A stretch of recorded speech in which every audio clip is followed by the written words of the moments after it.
welcome once again. And friends, this is the part 2 of the video on valuation of bonds. In our previous video, we have seen how to calculate bond with maturity, where we have seen a normal case where there is a fixed maturity, and we have also seen the method called yield to maturity.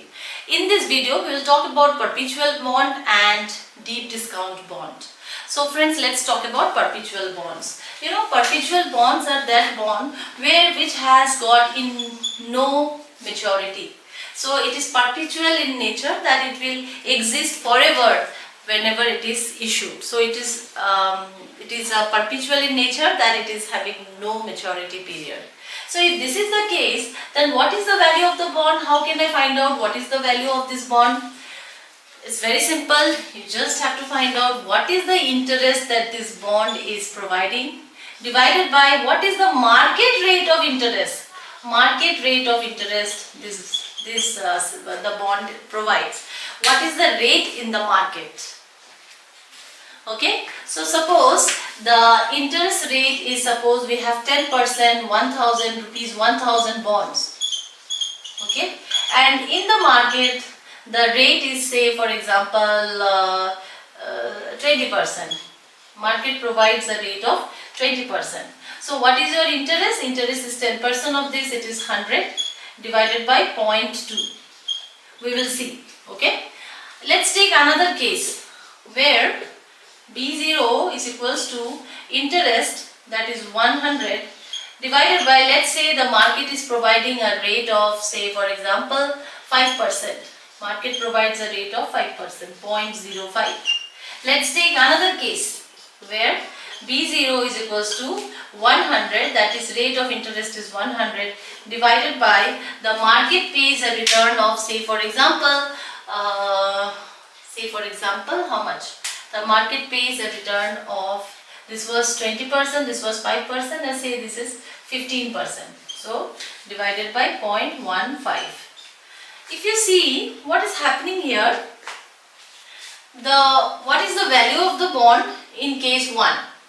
So this is equal to rupees 500. As you can see, 100 divided by 0.20 will be 2 5 10, so it is 500. And this will be 5, so this will be rupees 2000. And this 0.15, if you do, it will be say rupees 667. So friends, what we can see here is that as the market provides you a higher interest rate, your bond valuation is less. But if the market provides you a lower interest rate, your bond valuation is high. The value of the bond is high. If the market provides this rate, the bond valuation is this much. So that means there is an inverse relationship between what the market is providing you and what is the coupon rate of interest of this bond. So this is about perpetual bonds. It's very easy to calculate. It's nothing. You find out what the interest of the bond is and you get it divided by the market rate of returns. Okay. Why? Because this is the desired, what the market is giving you, you want to compare with what you are getting. So if this is market rate and you consider this to be desired, if you desire that the market is providing 0.20 and you must get it, then you are getting less. That's why only 500 is your bond valuation. But if you want that the market, if this is the desired, market is providing you less, then you should be very happy because your bond is having a higher value.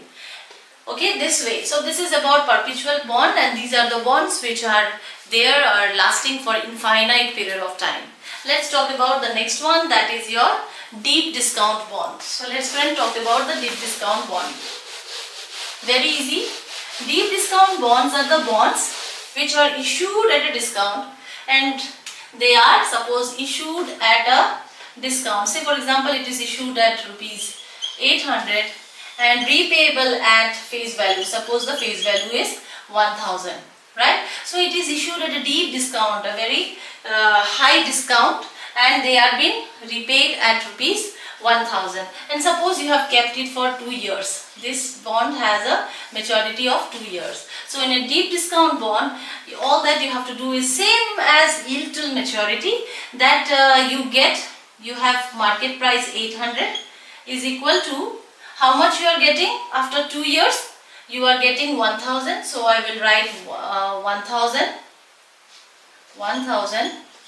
divided by, you have to discount it at this point, 0.0, you have to find out its present value at 0.0, 1 plus kd to the power, if it is for 2 years, kd to the power 2, right? So what we are doing, we are trying to find out LHS should be equal to RHS. So you want to see what is this rate, which makes the LHS and RHS different, same.